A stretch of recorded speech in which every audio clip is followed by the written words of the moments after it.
Okay students, come to question number 11 now. Write the approximate weight of a body of mass 5 kg. Now what is the formula for weight? W equals to m into g. G is acceleration due to gravity and it varies place to place. The mass of the body, it remains same. If you take any body to moon, on the surface of moon, so the mass value will remain same, but the value of g will change. The value of g on earth is 9.8, on moon is around 1.6, so there the weight of the body will be less, but the mass will remain same. Mass does not change.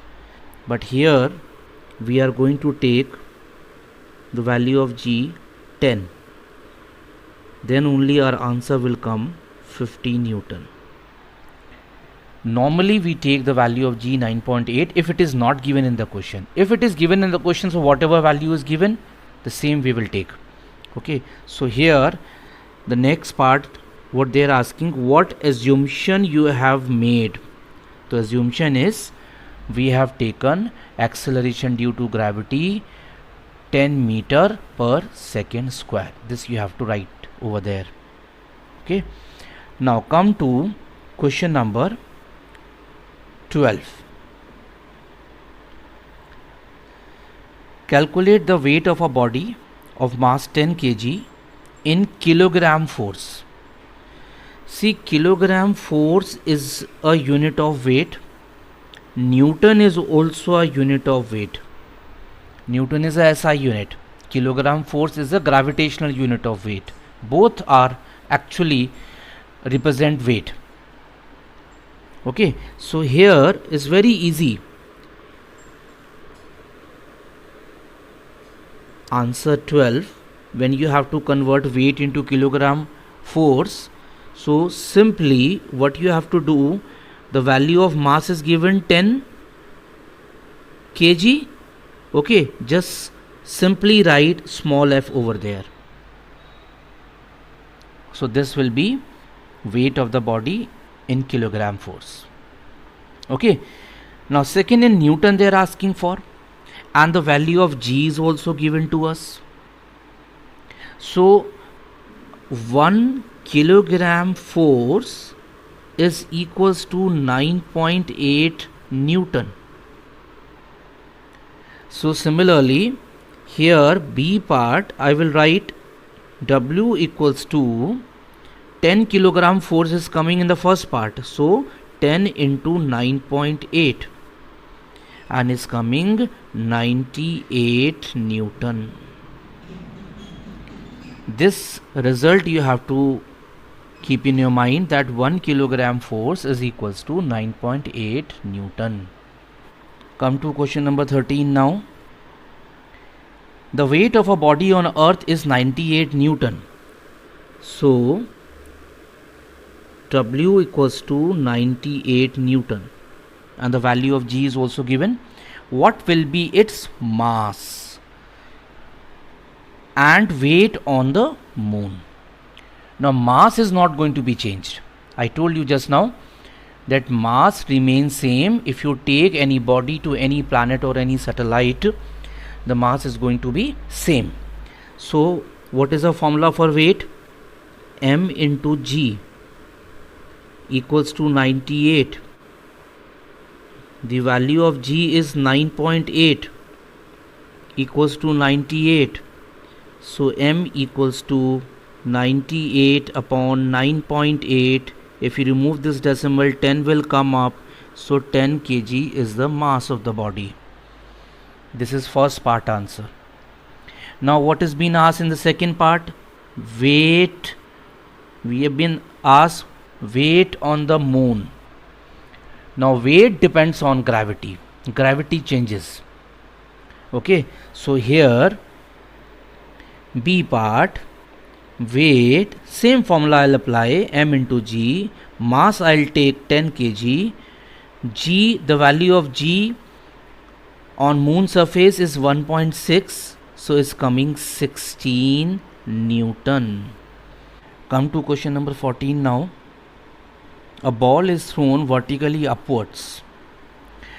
Now, such type of questions, when we have to solve, first make a diagram. A ball is thrown upwards. So any body, when it reaches at its maximum height, so final velocity becomes 0. There are some rules which you have to keep in your mind. Second thing, the body is going up. The body is going against gravity. So the value of g, what is given in the question? 10 meter per second square. This is the value given. But you will write minus sign there because body is going against gravity. And what is the height given? 20 meter is the height. So first part, initial velocity of the ball. Initial velocity, how you will calculate? You have to apply a third equation of motion, v square minus u square equal to 2gh. Whenever any body moves freely in air, so instead of using small a, we take g, and instead of taking small s, we take h. It is for free motion when the body is moving freely in air. Okay, so the value of v is 0, 0, u we have to calculate, the value of g minus 10, h 20, so minus and minus cancel both the side, 400, and you can write under root of 400, and under root of 400 is 20 meter per second. This is question number 14th A part. Now come to question number 14th B part. They are asking for final velocity of ball on reaching the ground. So on reaching the ground means the ball has gone from A to B, and when it will come back to A, what should be the velocity of the body? And it will be same as initial velocity, and initial velocity is coming 20. So you will write in second part that final velocity that is v, which is equals to initial velocity. Okay, the velocity by which you have thrown the body upwards is come back with the same speed, so is coming 20 meter per second. Question number 14th B part. Now total time of the journey. The body has gone from A to B and then from B to A. So it's better you find the time of half distance only, from A to B only. Okay, so for this I think it will be better if you apply first equation, v is equals to u plus gt. What is v here? V is 20. What is u here? That is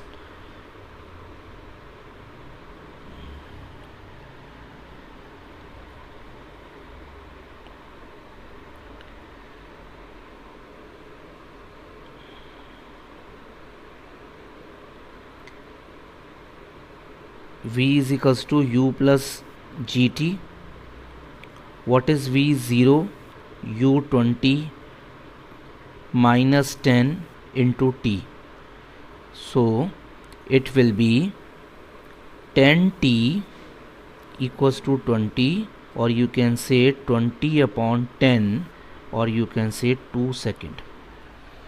2 second is half journey time. Okay, so now required time will be double of this, so 2 into 2, that will be equals to 4 second. So now this is complete solution of question number 14. Now come to question number 15. A ball is released from height. So we will make the diagram again. Now this time the ball is coming down, it is released from some, so it means initial velocity will be 0. When something is released from some height, so initial velocity becomes 0, and the value of g will be positive. You will take plus 9.8 meter per second square.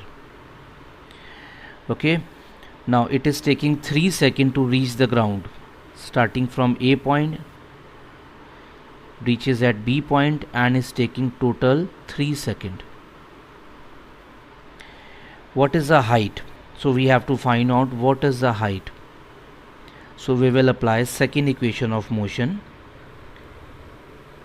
S equals to ut plus half at square. This is second equation of motion. Now since the body is moving freely under gravity, so in place of S you will write h, and in place of A you will write g. You'll apply this formula. Now the h we have to find. U is 0, 0 into 3 plus half into g. What is the value of g? 9.8. 9.8 t square, it means 3 square. 3 square means 9, and if you multiply them, it's coming 9.8 into 4.5, or you can write 44.1 meter. This is question number 15th A part. Now B part, the velocity with which the ball will strike the ground. It means they are asking for what is the final velocity. So V equals to U plus GT. V equals to 0 plus G is 9.8, time is 3, and if you multiply it will come 29.4 meter per second. This is a solution, complete solution of question number 15. Now question number 16. A ball is thrown vertically upwards. So vertically upwards means this is for sure final velocity. When the body will reach to its maximum height, final velocity will be 0. The value of g you will take minus 10 meter per second square. Why minus? Because body is going against gravity. Okay, now what is the time given? 6 seconds. 6 seconds is the time of going up and coming down. Okay, so we will not take 6 seconds, we will take 3 seconds, because we will study only half journey part. So greatest height, we have to find out what is the value of h. So here an initial velocity, second part. So for second part, if you'll solve first, it will be okay. Okay, so V equals to U plus GT.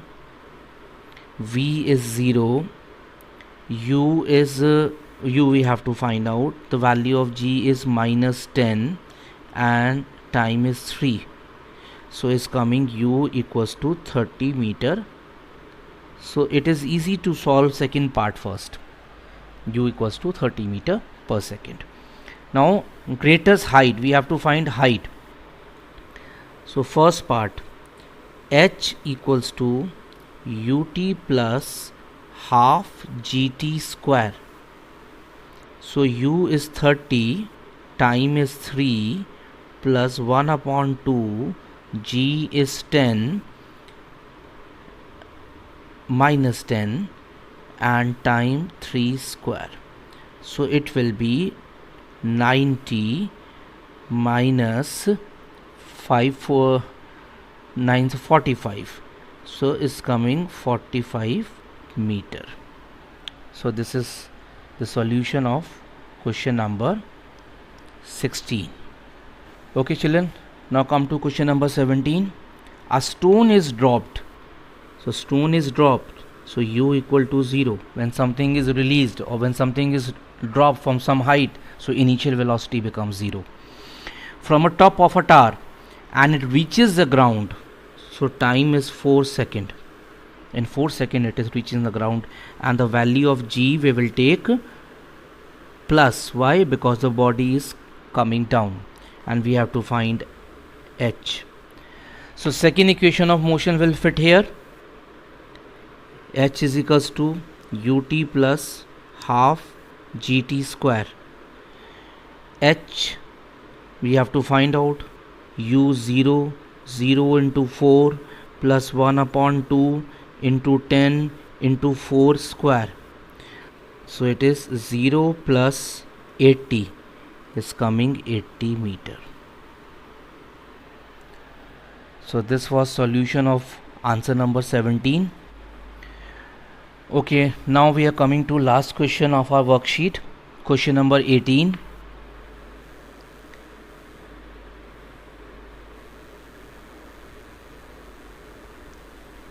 What is given there? What will be the new gravitational force of attraction if the masses of both the bodies becomes twice and the distance between them remains the same? So what is the formula for force, gravitational force? F equals to G m1 m2 upon r square. So let's suppose this is original force. Now what they are doing, they are making the bodies, both the bodies with double masses.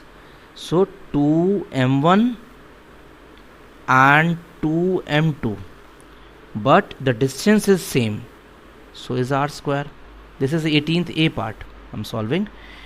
Alright, so then you 2 to the 4, you will take common out of it.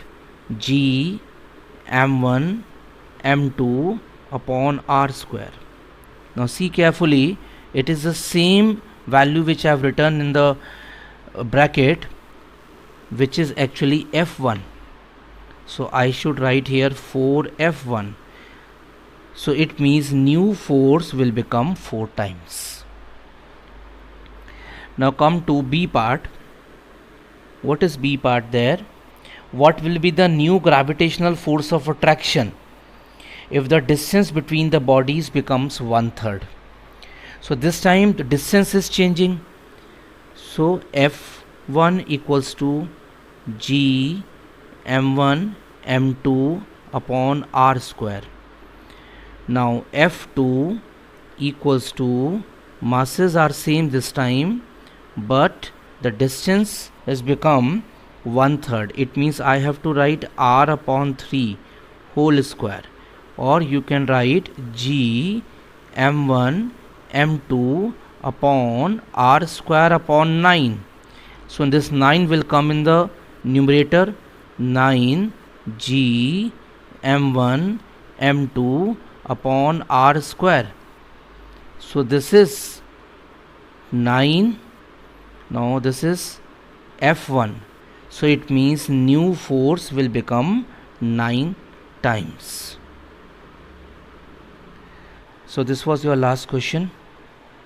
Thank you.